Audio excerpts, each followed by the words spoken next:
Happy Palm Sunday, everybody. This is the beginning of Holy Week.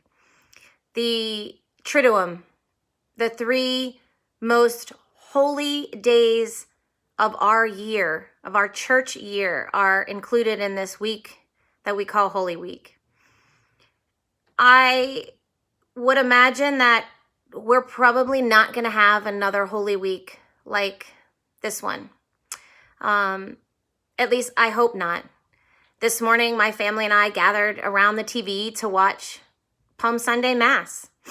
And this is the week where we hear the Passion reading, the really long reading depicting from the Last Supper all the way to Jesus's crucifixion. And one of the things the Bishop of Pittsburgh, Bishop Zubik, said in his homily that really stuck with me was that Jesus was on a journey. When he came into Jerusalem on that Palm Sunday, he was on a journey. And he knew where his journey was going to end up. And then he said that Jesus is still on a journey today.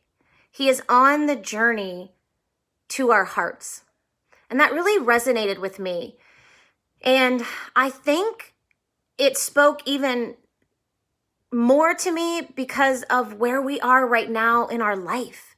You know, I've been watching every news conference, and one of the things I keep hearing is, this is the week. This week and next week. This is probably going to be the most difficult week. It's kind of fitting that we are entering into Holy Week, the most difficult week of Jesus's life.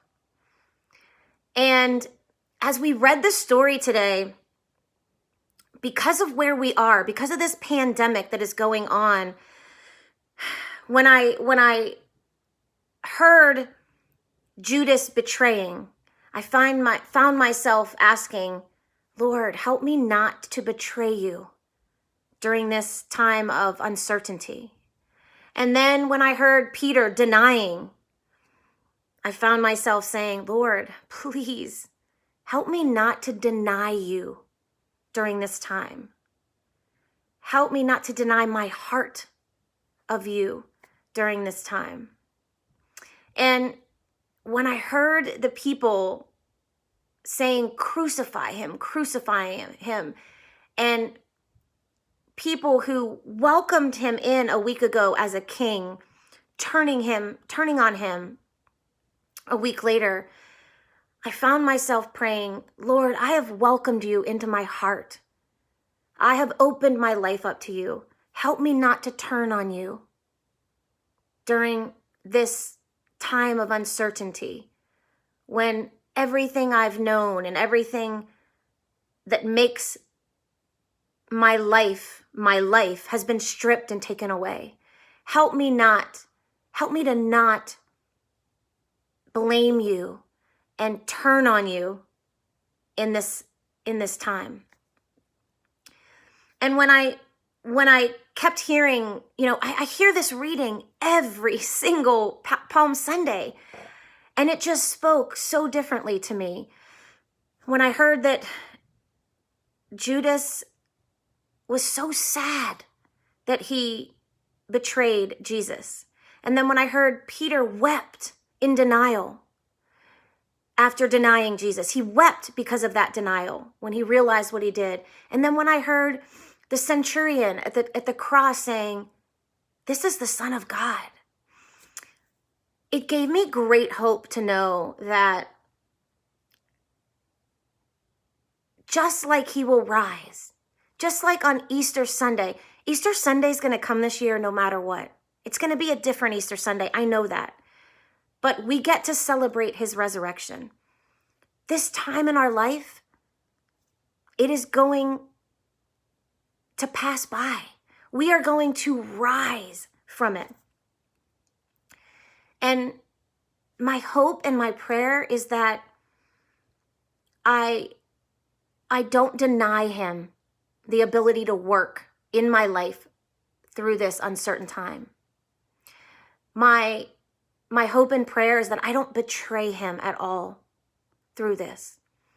That I am still seeking holiness. That I am still doing my best to fill others with his love. And for the ones that are turning their back and blaming God or asking and just struggling with the fact, why would he let that happen? I pray that even if they turn away or turn away from him during this time, that just like Judas and Peter, they realize that he is the Savior. He is the Son of God, and that he will rise again. We will rise again. So this Palm Sunday is one like I've never experienced. It is one that I hope I never experience again. But I have to say, I wouldn't have experienced the feelings and the blessings of today without what has been going on in this world. So be open to that. Open your heart to him. He's on a journey for your heart. It's not a coincidence that this is going to be the most difficult week of this pandemic. And during this week, open up your heart a little bit more tomorrow than you did today. He is longing to walk through this with us. We just have to open our hearts and let him. Have a blessed Palm Sunday and an incredible, holy, inspiring, and beautiful Holy Week.